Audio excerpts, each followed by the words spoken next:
I'd like to invite Krista Morse, a student working towards a dual degree on the master's level in pastoral ministry and counseling psychology here at STM in BC, to please come forward and start our introductions for the panelists. Thanks, Krista.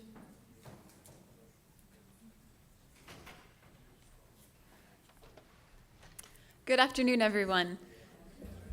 My name is Krista, and I'm a student here at Boston College and the chair of our conference today. I'd like to add another warm welcome to Boston College. I find it really uplifting to be here with so many people who are committed to ministries of mutuality and kinship. It's my pleasure to introduce to you three respondents to Sister Maureen, who will share their unique perspectives on re-entry and aftercare for people who have been incarcerated. The first respondent is Carbonic. Carl served at MCI Norfolk in Pondville for 17 years. He was granted parole from a life sentence and was released in January of this year. During his incarceration, Carl turned his life around.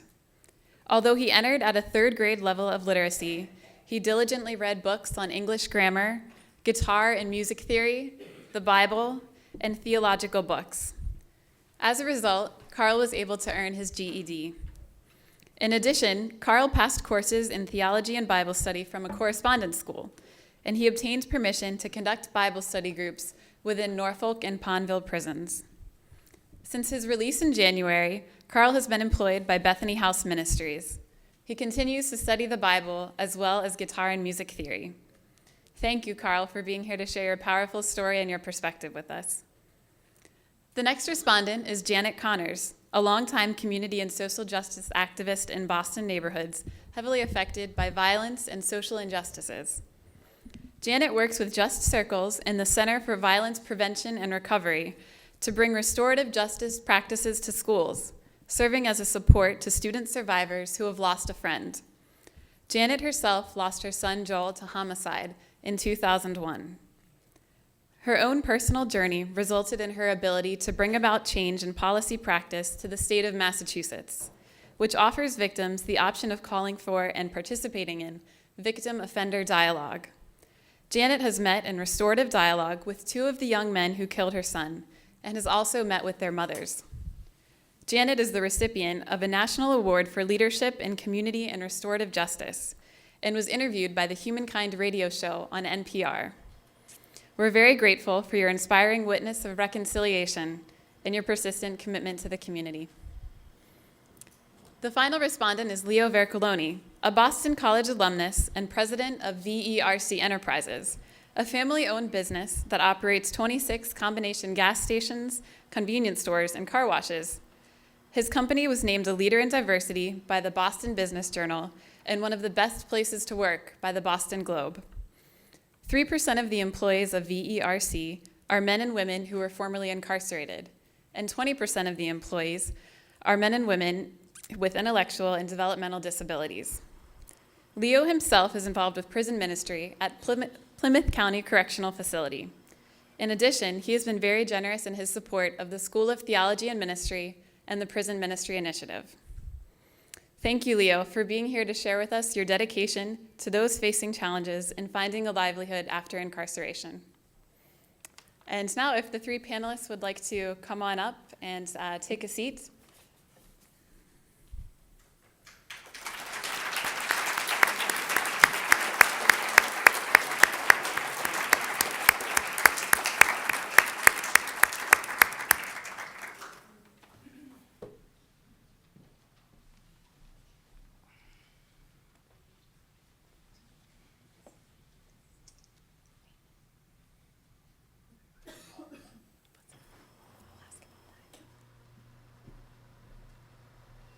And without further ado, go ahead, Carl. Want me to go there or here? Oh, you can stay there. That's fine. I guess the first question would be, what has prison ministry done for me? To answer that question, prison ministry has given me a sense to live. They've given me a purpose. They've helped me re-enter society. After spending 17 years in prison, entering prison at age 22, I just turned 40 back in August. Sitting in front of the parole board, constantly hearing, "Sir, you have no social network. How are you going to make it? We don't want to let you out with nobody who can help you." That was a resounding dong throughout the whole proceedings. Little did I know I was actually going to be granted parole. As I went back to the unit, I pondered that and thought, I'm getting a setback. I'm going to spend at least another 5 more years in prison. Little did I know, as I was called back to the parole office in Norfolk, that I was going to be granted parole. That was quite scary, and yet quite joyful. All I knew is I wanted to get out of prison. I wanted a second chance at life. Yet, how was I going to make it? How was I going to make it in society with the huge technology gap that was sitting before me? Where was I going to find housing? Where was I going to find work? Somebody who spent as long in prison as I had, 17 plus years, how was I going to make it? With absolutely nobody on the outside to help me. It took another prisoner to tell me, why don't you go down to the Catholic's office and see if Sister Ruth could help you? My response to that was, and this is the shocker, but I'm not Catholic. I'm Protestant. And I might add, I was known as a Catholic basher. So, boy, talk about being humbled. So I swallowed my pride and I said, well, I'll give it a shot. I got nothing to lose. I'll do whatever I have to do, as long as it means I'm getting on the other side of these walls. So I might add that I went down and I was received with open arms, without a glimmer of doubt, without any questioning whether I would be sincere or not. I was taken in and loved. And since then, I've been employed by the Bethany House Ministry, which is in Millis. The sisters Ruth and Kathleen have found me an apartment. The landlord took me sight unseen. Didn't even know who I was, didn't care. It was because it was them that was asking for it. I've met, through the Bethany House Ministry, people like Marlene. I spent 15 years in prison with no visits, no phone calls, no mail, going each year in with Christmas, watching other prisoners get Christmas cards, watching other people get visits. At times it was hard, but I might add also, I like who I am today. And I shared this earlier. Had I not been through what I've been through, that is, going to prison, becoming who I am, I wouldn't be who I am today. So there is an upside to it. I've learned the value of money. I've learned the value of friendship. I've learned the value of responsibility. I've learned the value of love, of trust. My job that I do right now at the Hope Chest, I love it. My boss is an excellent guy, who I might add is another ex-offender. The Bethany House Ministry has helped me exponentially. If there is any reason that you may be doubting whether you want to be part of the prison ministry, Just look at me. I'm a walking, living, breathing reason for you to reach out, because I'm an example of somebody who went into prison with nothing, nobody. And now I have a social network that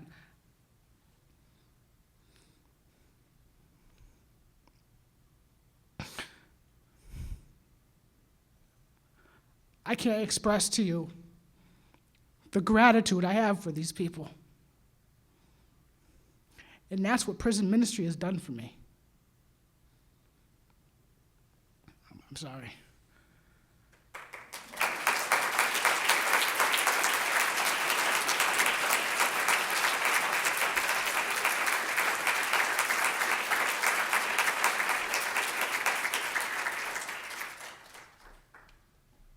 So basically what I'm trying to say is that I would definitely encourage anybody, because there are a lot of people in prison like me who have nobody, who have no sense of hope.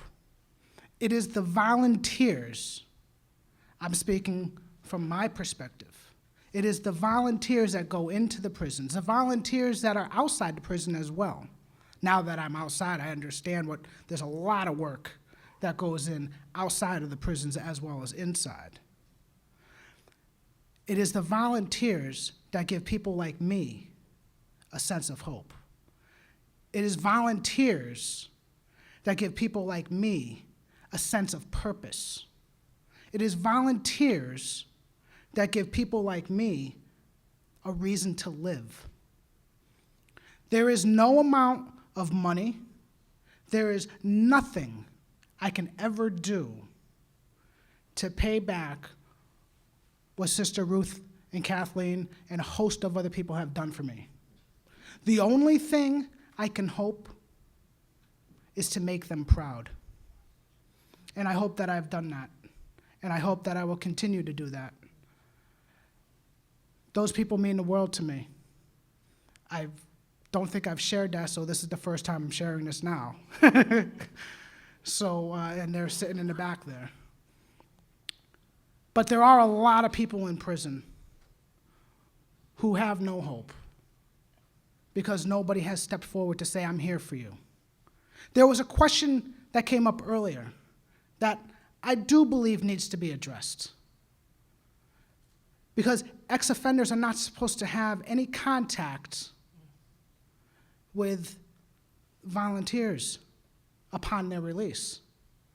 How is somebody like me, who has nobody, supposed to succeed if he can't have contact with the only people that care about him?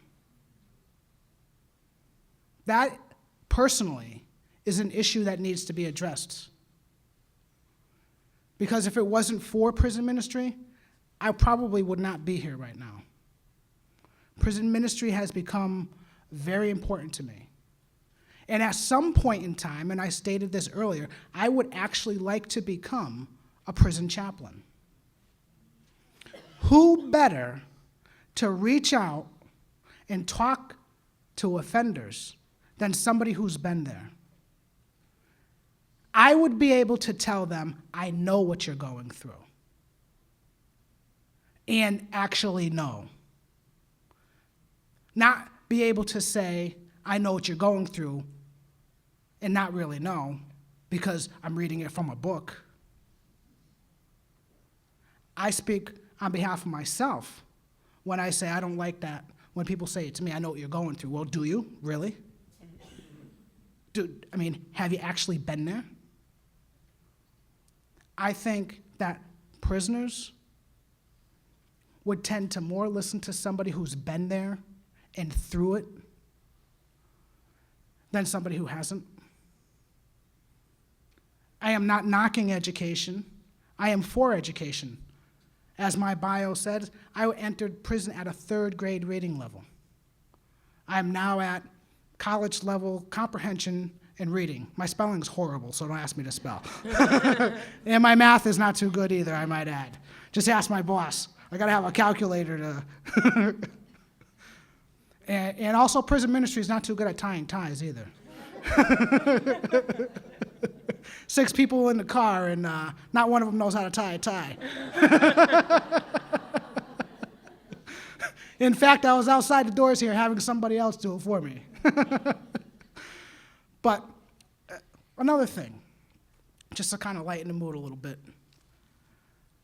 When you're in prison, the only time I got to dress up was when I was going to the Shattuck, going out to the hospital, being shackled and handcuffed. And I might add that, you're getting strip searched and you're getting patted down. So getting dressed up today, all that came back. I'm standing in the corner there saying, whoa, I'm waiting to be patted down. Who's going to pat me down?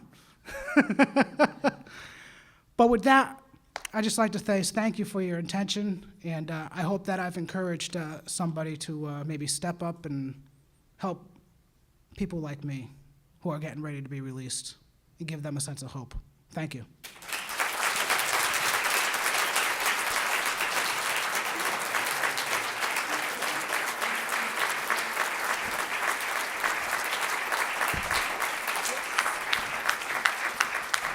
Thank you.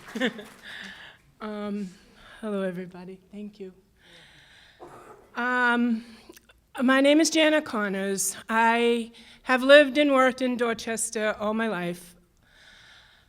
In the 70s, we started a prison busing program, and we started it because we had heard that recidivism rates went down when family and community connection were maintained. But we also started it because we knew people in prison, and we knew that from Dorchester to Norfolk, to Walpole, to Concord, for families who did not have cars was a long way and a great expense if they had to take a bus. During that time, though, I learned a lot about the maltreatment of prisoners.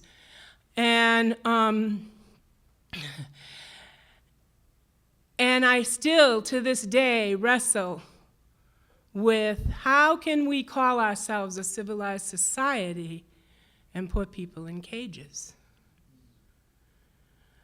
It's still something that I just cannot, I can't reconcile it.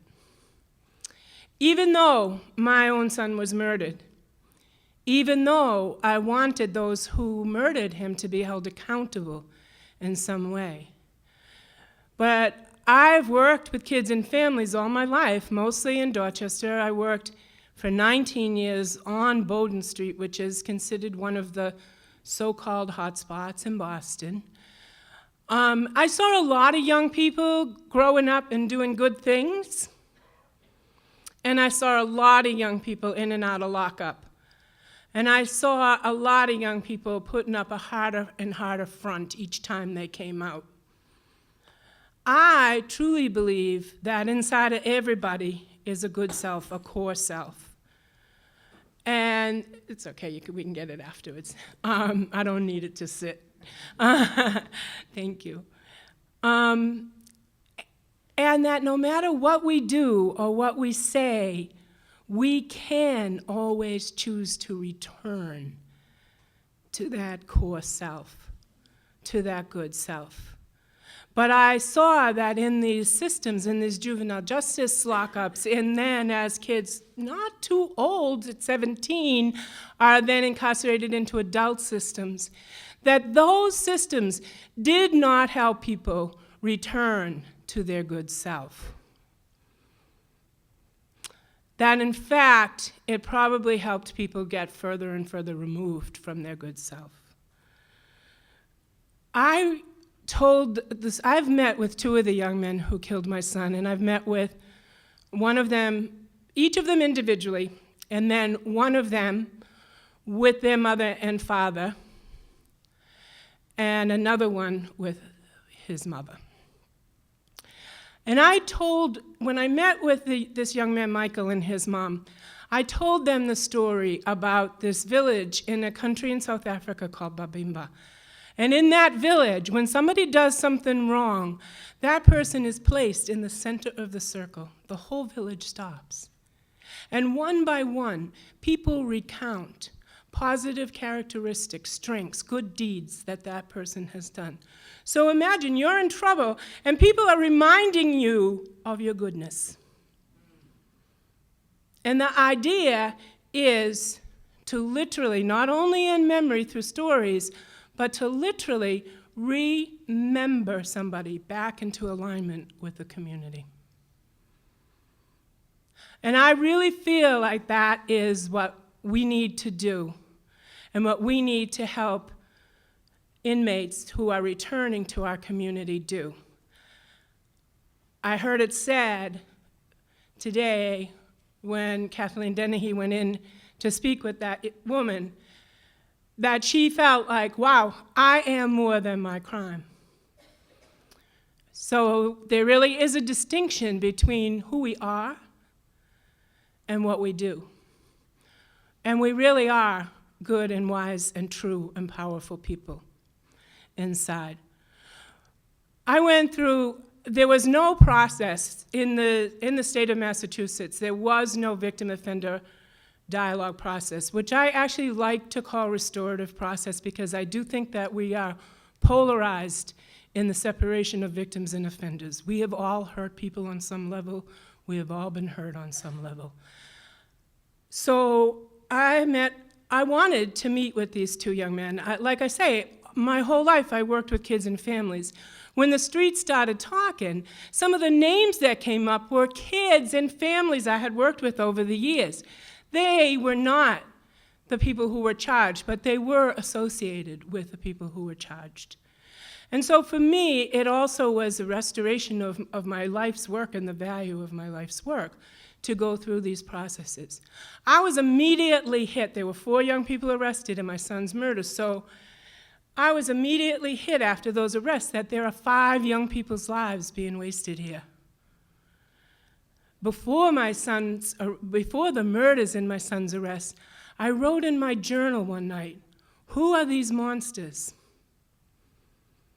And the next day, I went back into my journal and I wrote, "Oh no, we're not looking for monsters. We're looking for other young people. If I think of them as monsters, I'm actually letting them off the hook. Because monsters are just doing what monsters do. But if I hold them in their humanity, then I hold them accountable." And so one of the young men said he would agree to this meeting. I was Joel's mother. I could slam him to the cross if I wanted to. And I did go into our meeting with my anger, but I also went in with my compassion. And we talked about being Irish American. We talked about being poor and working class. We talked about being raised Catholic. We talked about the values that we learned in our family, in our church, in our community. How did he stray from those values? What did he need to do to return to them? We talked about the fact that he missed his sister's wedding in Ireland because he was incarcerated. That my son missed his sister's wedding because he was no longer alive. We talked about the fact that my son could not be at my partner's funeral. We talked about the fact that he had to go to his own father's funeral, completely isolated from the rest of his family, in shackles and cuffs. We talked about the impact of his actions on all of us, not just on me. Losing my son to homicide is one of the most horrific losses I will ever have to face. I can't imagine anything worse. It's huge, but it's bigger than me. I feel like justice is bound to my community, and the community that I'm from needs a lot of justice.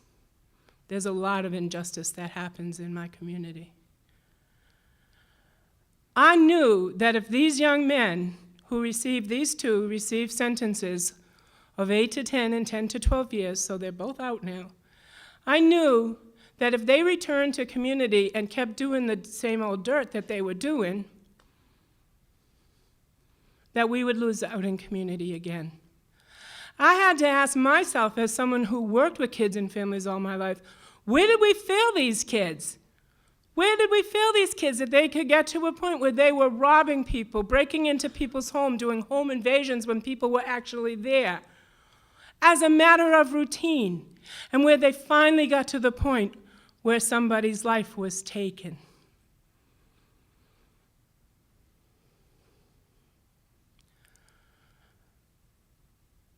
The next time I met with Michael was right before his parole, and it was about 3 years ago. Actually, he was paroled. I told them that I wanted to meet again with him and his mother if he made parole. And he did make it, and we met. And I went in and I just said to him, listen, Michael, last time it was about me. It was about my family. It was about the impact what you did had on my family and community. And it was about the life you stole. This time, Michael, it's about you. It's about your family. It's about the impact what you did had on your family and our community, and the life you still have. I asked, when I met with Michael the first time, I brought pictures of Joel from the time he was a baby to the last pictures I had of him. I asked his mother to bring those pictures at this meeting, and she did. And from there came all the stories of being a single mother, of not having enough money, of always being called up to the school or the youth center because Michael was in trouble. And I remember that I had one time said to Michael, where did we fail you? And he said, no, don't give me that excuse. I had plenty of interventions that I didn't take advantage of. I heard his accountability in that statement, but also in these stories through these pictures, I realized that those interventions probably had nothing to do with any of his strengths or his mother's. That those interventions probably were based on his deficits, were based on his acting out behaviors. When I met with the other young man, by the time I met with him, he was already leading 12-step groups. He was a mentor on the block. He said nothing, it was all about me at first. It was all about not getting caught. It was all about, when I did get caught, making the best deal, trying to get to a better prison than another. But when he started going to NA and AA is when he realized the impact of what he did and took on his responsibility. So in restorative justice, there is a profound belief that we all have that best self, that we are all connected, profoundly connected to one another, and that what we do affects everybody. It also means that there's value to everybody in community. No matter what they've done before, everybody can contribute in a positive way to restorative justice. So when I met with him, I had not yet met with Michael for the second time, but because John was about to be released in a few months' time, I knew I wanted something more concrete from him, and I knew that his mother used to go to my son's grave. So I asked him when he was released if he would stand on Joel's grave with me and his mother and father and the person who facilitated our dialogue. And I asked him to make commitments, and I asked this of Michael when I met with him as he was about to be released too, that they both do what they need to do to remain sober and clean, that they both get a job and earn an honest living, that they both talk to young people about mistakes that they made, and that they both commit to causing no more purposeful harm to self, family, and community. And they both did that. John's been out for 4 years now, Michael's been out for 3. They are both living those agreements. In May of this past year, they sat on either side of me on a panel about restorative dialogues and about the benefits of them. They are not my best friends. They killed my son. But I care about them because they are members of my community. And what they do will affect my community. Both of them are fathers now. I said, I'm so happy that you are in a place where you brought children into this world that is so much better than the place you were in before. And they said, yeah, it's a better place. It's not always easy, but it's always a better place. And they thanked me for helping them to find it, for helping them to keep it. Michael's mother and I walked out the door of Concord prison, arm in arm. So we were in a glass booth, one of the lawyers' booths, when we had our dialogue. And we walked out the door arm in arm, and he saw that. He saw us, as you know, as we're standing there waiting for the door to open. His mother and I are walking out arm in arm.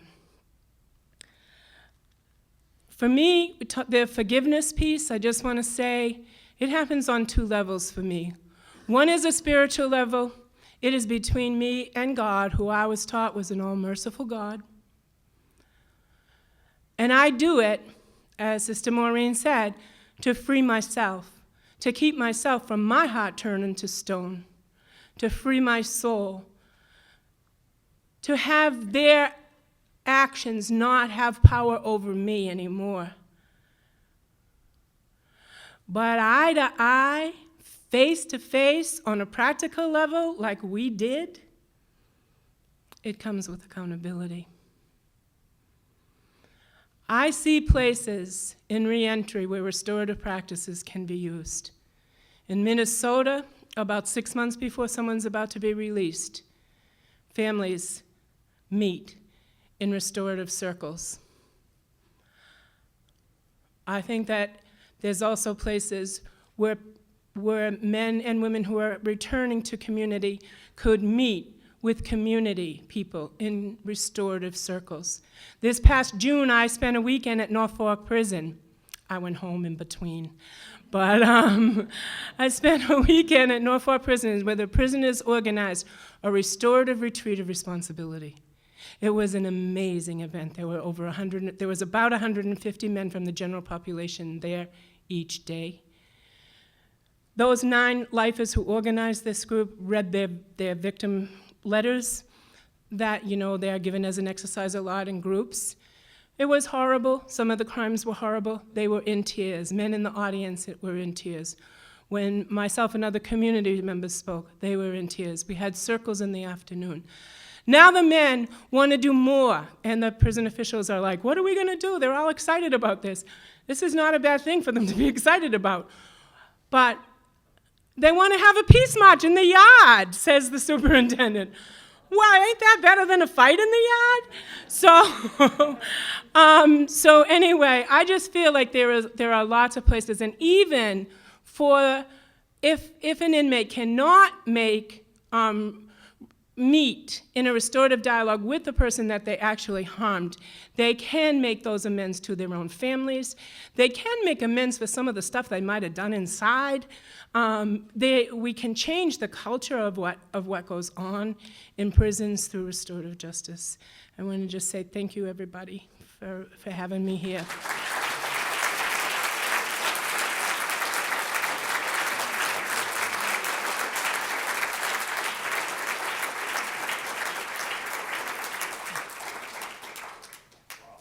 Wow, that's great stuff. Man, it's going to be wonderful to go home to my wife today because she typically says to me something like, so how was work? And I can say, well, I cried about 10 times. But I'm going to be, first of all, I give a shout out for table 25 up there, all my friends that we were talking about, some wonderful discussions, so that was enjoyable. But we do have a question and answer period, so I'm going to go through this fairly quickly because at the end of the day, your messages are a lot more important than mine, and all the work that you do is much more important than what I do. But anyways, I own a company, and this is what we do. That's when we started the business. That's when I'm on the far right. That's when I was a sophomore at Boston College. But My company, we own gasoline convenience stores. It's a family business. We founded 35 years ago. My brothers and I run it. You know, I'm real proud of my company. We've done a lot of wonderful things. We've got great people. That's why we've been successful. But one of the things we do really well is we hire IDD individuals. We have over 20% of our workforce consists of individuals with intellectual developmental disabilities. You know, from a selfish business person, it works. I can get into that later. Anyways, we've been recognized in a few different publications as a leader in diversity and a top place to work. So this is just some pictures of my locations. If you live in any of these towns, I recommend you go to these sites. And if you're looking for my sites, just go on my website and you'll find them. Selfish plug there. Okay, so why did I get into this business? So, you know, first and foremost, I am Catholic. I love being Catholic, and that is really my moral compass.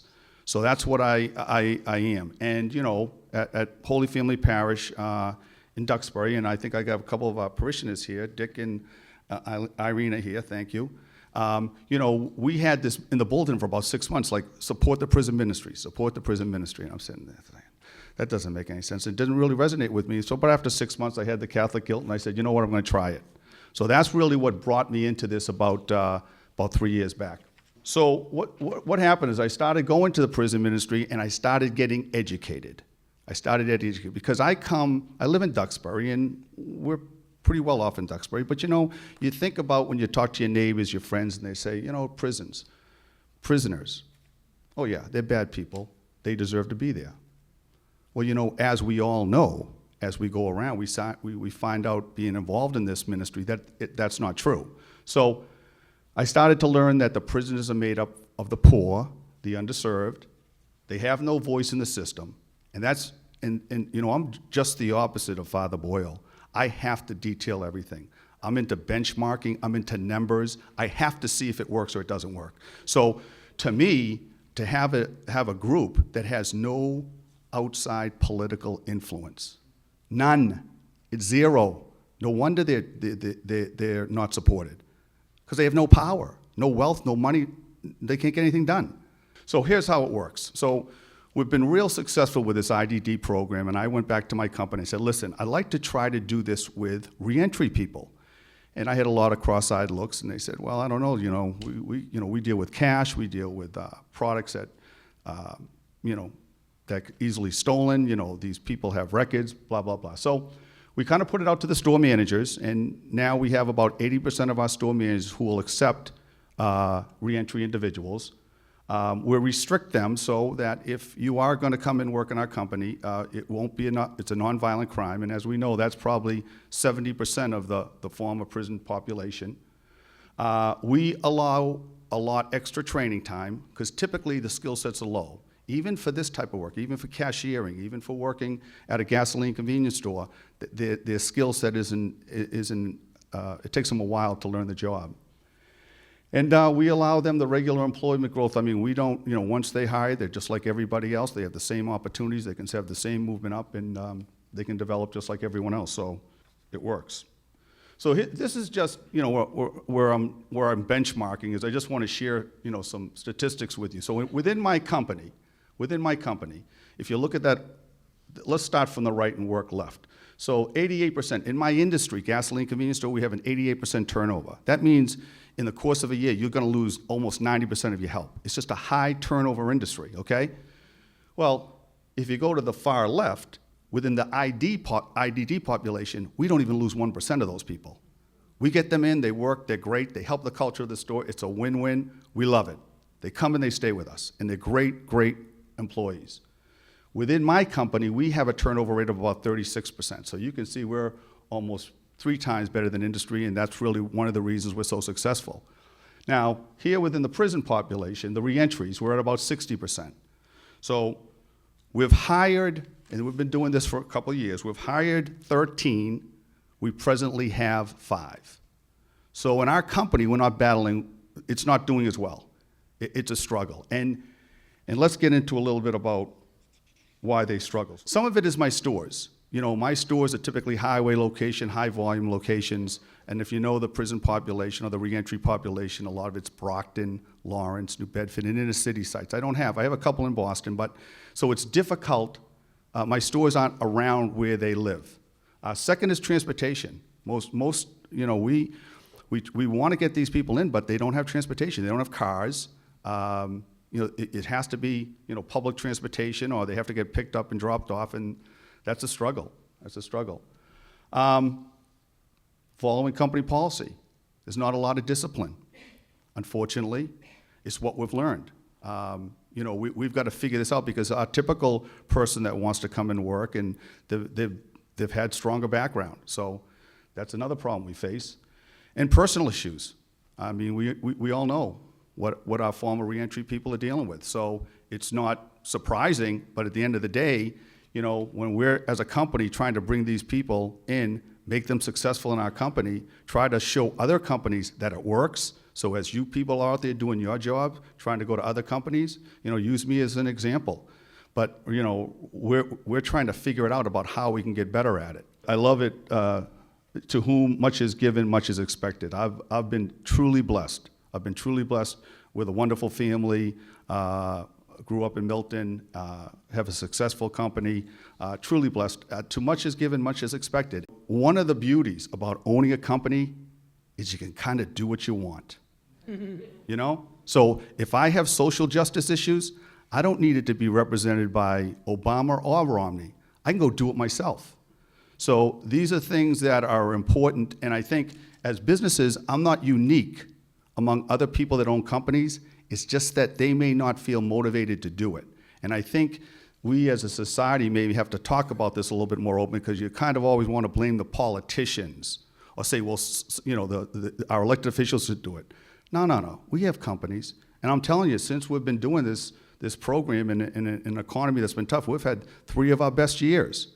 So I think it does work. You know, there's something to be said about karma. There's something to be said about blessings.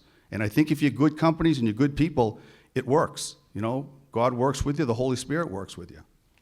So that's it. I'll let you go to the questions. Thank you.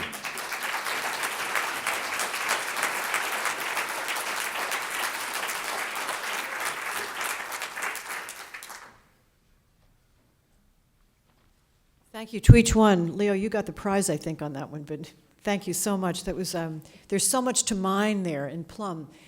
The first part of this, just for the next, say, 10 minutes or so, is that we'd like to invite the panelist and Maureen to engage in a bit of a conversation. Maureen, why don't you come on up? If the panelists have any comment, question, whatever that you would like to pursue with Maureen, you could do it. Or Maureen, maybe you do have some kind of a comment or question that you want to pull out from our panelists today. So how about, let's start with the panelist. Do you have anything you want to say any further? We're going to turn this to all of you, too, in about 10 minutes. You know, I personally, I just think there's a tremendous amount of knowledge out here that I've learned and experienced today, so I love to hear what the people have to say. Okay. Because I'm still learning. Maureen, do you want to say anything? Okay. Well, then let's go. If you have a question or comment, please, all the way back. And if you use the microphone, and I'll tell you why, even if you have to wait for someone to bring it to you, because the video won't pick it up unless you do. Thanks. Hello, my name is Gary, and I work for the Bethany Ministry. I want to thank each and everyone who spoke up there. Very heartwarming, and I experienced on every level of all the blessings you had. Especially want to thank the mother. I was also a lifer in prison, and I also was participate, and a life was taken. And I firmly believe that I used that person as a martyr, and for his death, something good came out of it, you know, instead of, you know, something bad, which was a horrible crime, but something good came out of it. It helped me realize that life is worth living, and life is a much better thing when you do good things. So, and I commend you, because I don't know if my mom would have did that if I was taking from this life. So that's you are a very special lady. And Carlos, you're fired. And That's I my also, boss. I would like to also thank Mr. Verc. That your last name, Verc? That's close enough. Okay. Well, I don't know if you know us, but we're the Bethany ministry that you gave a truck to, and for many years we used to use a little pickup truck to do the pickups and help us in our store and our mission to try to help men and women when they get out. But since you gave us that beautiful truck, our revenue blossomed. We're able to hire another man. We were able to do so much better. You know, we wouldn't know what we do without a person like you, and you are a powerful example. And I hope that anyone here that has any kind of anything like you get, like this man does, you are a blessed man, and we are blessed for having a special person like you on this earth. I would just ask that, because I didn't bring it up, but we're at 2.5% as a company of employing reentry, and we want to get to 5. So there's a lot of you people out there that maybe you can know someone within organizations that could come in. So if you go on my website, you're going to see my HR department. Just send us an email. We'd love to take the applications, and we'd love to be able to succeed at this, because I think if we can do it, it's just going to be one more step to get these people on their way. And if people use them as an example, and if you give a man like me or Carlos or many women or men a chance and give them some hope, you'll see that we can be good people. And thank you very much for all you do, all of you. Thank you. Thank you. Another question, comment? Yes, Gina. Microphone first, please.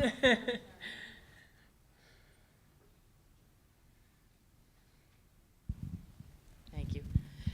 This is similar to a question I asked Father Boyle as well, but you returned to, you said remind them of their goodness, and they return to their good self. And I asked myself, did they ever know their good self? And if they didn't, how do you get back to it other than you, if you know this person, you reminding them of how good they are, or what you see in them, or because I wonder when I see kids who have no faith in themselves if they ever knew their good self. I believe everybody was born into their good self. So I think that the sense of having a core of goodness inside of you gets lost sometimes through your experiences, but I don't believe that it was never there for most. I don't believe that there are very many truly evil people in the world, and even those that may seem like they are were not born that way. So I think, and I used to work in a family support program in Family Strengths, and sometimes you would ask a family member what was one of their strengths, and they had a hard time even naming one. So I think it's our job to help people to discover the goodness inside of them and to promote this idea in society that because somebody does something bad does not necessarily mean that they are bad. And so I think it's on us to kind of promote this idea of core self. Robin Kasajian talks also about the true self, the good self, in Houses of Healing. So I believe it's on us to try and promote this idea and help those who are struggling, because the messages that they have received have been about their negative actions. But so to help them find their good selves. I believe it very much too, but they don't. Mike. Right, right. So we have to change the messages they receive. Yeah. Thank you. Yes, over here. Chet? Okay.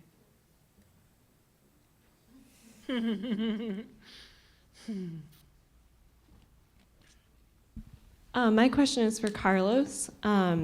You spoke a lot about how your experiences in the prison system can really speak to somebody who's in that same place. And one question that our table talked about, and one question that came up earlier at other tables, and I think comes up in any ministry, is that there's people like me who don't have experiences like your own, but very much want to be with people who have those experiences. Like you feel an urge or a calling or a vocation or whatever labeling you want to use to be there, you know? And I wholeheartedly agree with you that the best messenger is one who can relate via experience. But if someone came into your life who didn't have those similar experiences, what from your perspective made you think, yeah, this person's really here because they're genuinely interested and they're not here for some overly interested purpose, you know? So what made you open up and trust and welcome them? So. That is a very good question. I would say the persistence. The persistence, because I was the type of person that would, and I shared this earlier, if someone tried to come into my inner circle, especially when I went to prison, because I became very introverted. I became very secluded. But when somebody tried to come in, I would push them away. And if I pushed them away and they walked away and never persisted and tried over and over and over again, then I would perceive that as, well, they never really cared anyway. And that's what you're going to have to deal with if you actually go into the prison. You're going to deal with people who are going to constantly push you away. But if you actually genuinely care about that particular person or people in particular, then you're going to be persistent. And you're going to break down some walls. And then you're going to find out that there's an actual person in there. Like I said, I was very introverted. I switched just like that upon my release of prison. I became very social, very outgoing, very friendly. My boss, Gary, I did time with. He knows I was very, very quiet. And I'm completely different now. But it was the persistence of volunteers that slowly began to open me up. So I hope that answers your question. Great, thank you. Yes.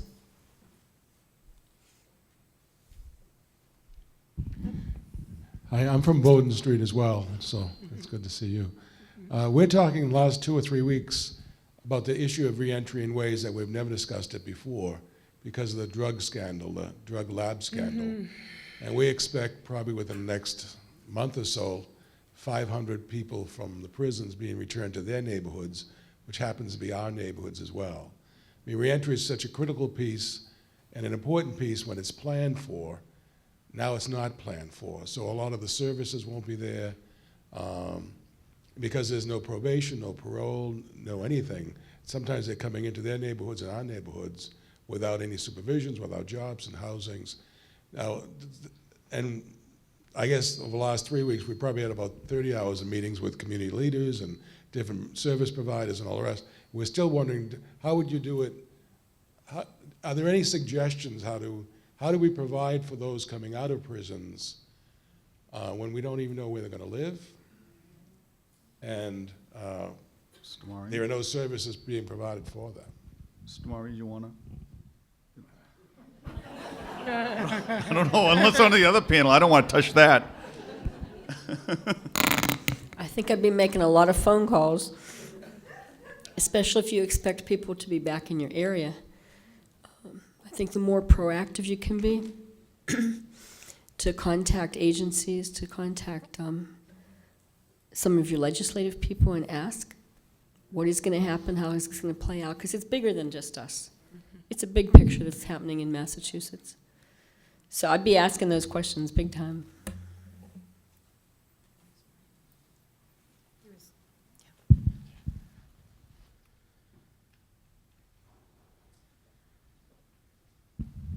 Hi, my name is Ray, and I volunteer at a county facility. And the offenders that I work with, principally their offenses are related to drugs and alcohol. And the stories I hear are concern for their families. Their families are unforgiving. The offenders are contrite. But what are you going to do with contrition when there's no forgiveness?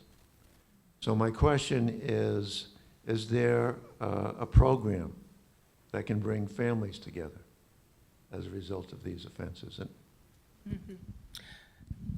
I mean, I can answer that there are probably programs, some through some of the ministries, but I don't know of them specific. But there is definitely the potential to use restorative practices, and also for this larger reentry picture, which may not help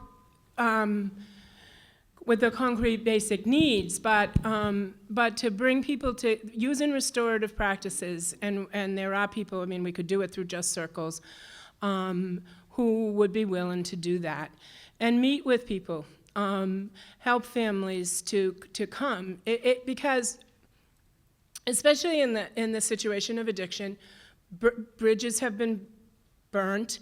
People have trusted and had their trust betrayed over and over and over again. And so that's the situation in which families are. Families then go to Al-Anon meetings and are told not to enable anymore. And so they have to create this distance almost to do that. I mean, I have a brother who slept in my mother's car all last winter, and it broke my heart. And there were many nights I was up all night long crying, wondering where my brother was and if he was going to be okay. But so I think that there are processes, and it does take.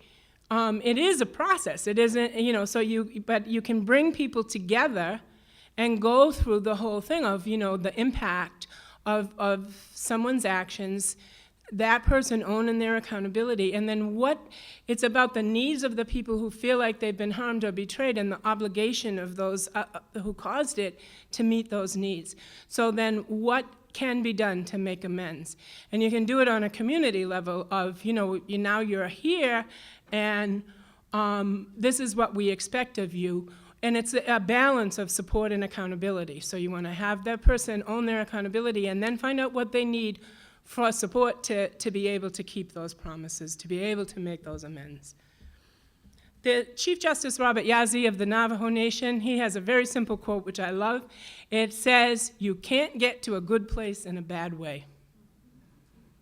That's good. Thank you. Yeah, there was someone here, good. And then we'll come back here. Sister Maureen, I was just wondering, I've heard a lot about the men's prisons and how there are so few options for a lot of prisoners and no options for people if they've committed a violent crime to get higher education and so forth. And yet you've done miracles, it sounds like, at Framingham. Is it a male-female thing? Does the Department of Corrections view what you've been able to do with your commitment and your volunteers over the years and say, maybe we should do this in the male prisons? I just wonder.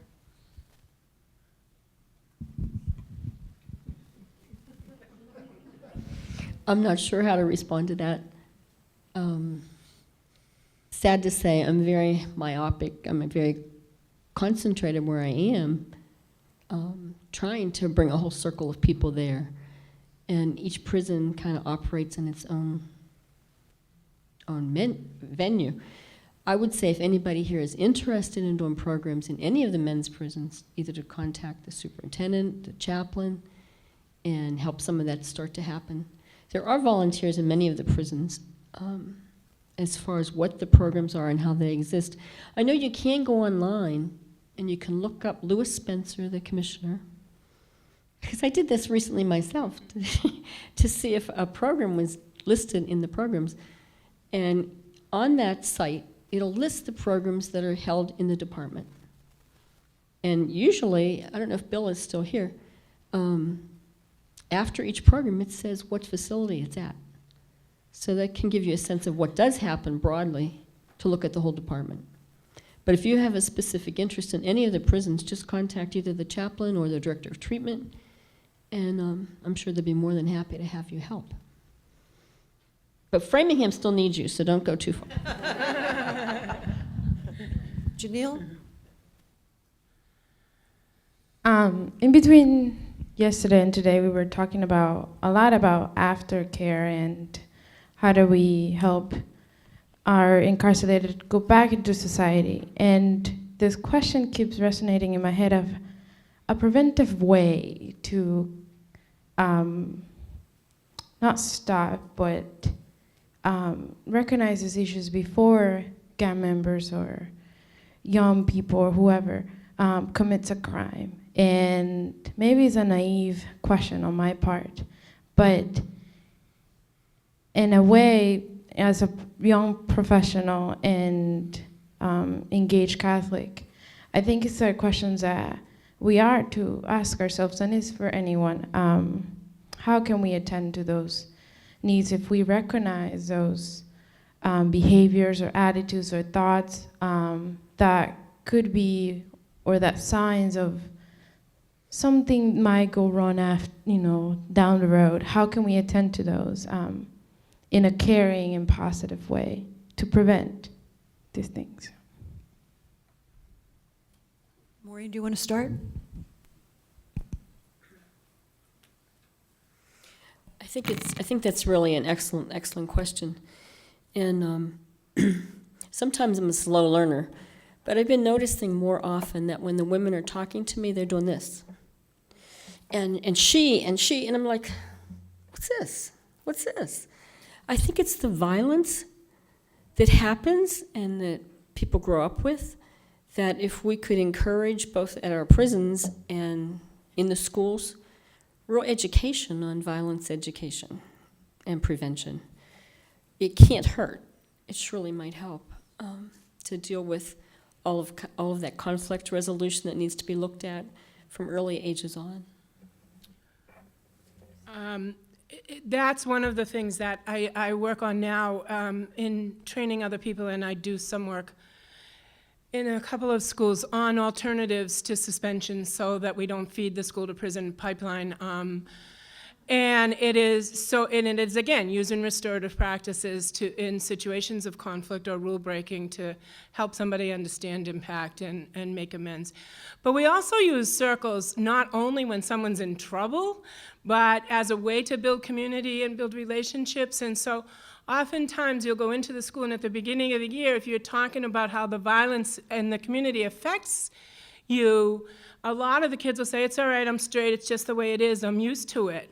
But as the year goes on, then they are able to open up about, no, this really does bother me. They are then designing circles with prompts like, if you could say something to the people who are raising this havoc, what would it be?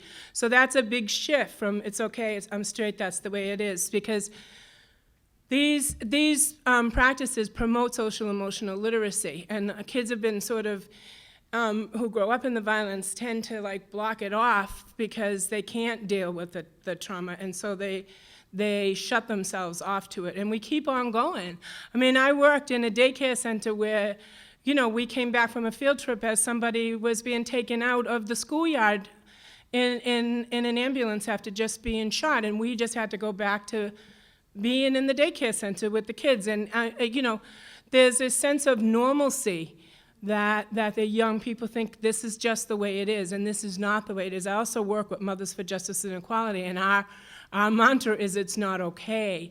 But I think that using these practices in schools helps kids to build relationships, to build a sense of belonging in their community, and to be able to express themselves in more positive ways. My opinion is on that is if you look at where the prisoners are coming from, it's from the poor, and it's from the underserved. So I'm on the board of Trinity Catholic Academy in Brockton, which is a Catholic K through 8 school. And the average family income there is $40,000 for a family of 4. So obviously the poor, the underserved, so if we can have a formal education, a Catholic education at early age, that's where I think we have a good chance of directing these children. Because the prisoners aren't coming from Milton. Exactly. They're not coming from Hingham, right? We all know that. So if it's an inner city thing, or it's a poor area thing. And that's where in my opinion, I think we should direct our resources to. And it's a race thing, let me just say. It is a race thing. And it is, we need to address those social injustices because that's what those kids are carrying around, and that's what they're acting out. And unfortunately, taking it out on each other. But it is because of the history of racism in this country and the injustices that have come from that over generations that is affecting inner city communities and communities of color.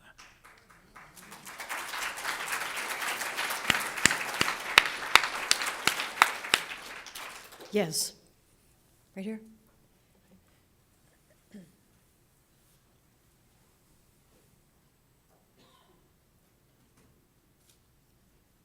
I have a question for Carl.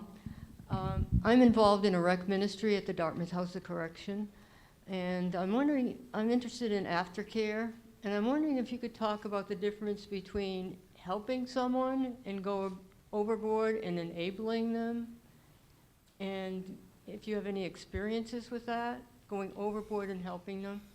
And as women, I know sometimes we tend to help too much to the point of enabling them. Well, I think I'll speak on my behalf, because there was a couple people that, upon my release, came and got me and took me out and brought me to supermarkets and kind of taught me how to shop. I mean, in 17 years, you go in a canteen and spending $20 a week versus spending $120, not knowing, red price, green price, yellow price, what's the good deal, what isn't. That can be somewhat overwhelming if it's pushed on you. And what was constantly told me was that if this becomes too much, just let us know. Or going into the bank for the first time. I've never been in a bank. 22 years old, I wasn't bank account, checks. I had no idea what that was. So going into a bank for the first time, the person who brought me was like, do you want me to come in with you or not? They were giving me the opportunity. They weren't always, all right, I'm gonna go and do this with you. I'm gonna do that with you. They were there to tell me that they cared and to say, do you want me to help you with this? And at certain times they would be like, well, no, I'm not gonna help you with this. You've got to do this on your own. If you try and you're struggling, now I will help you. So I hope that kind of addresses your question.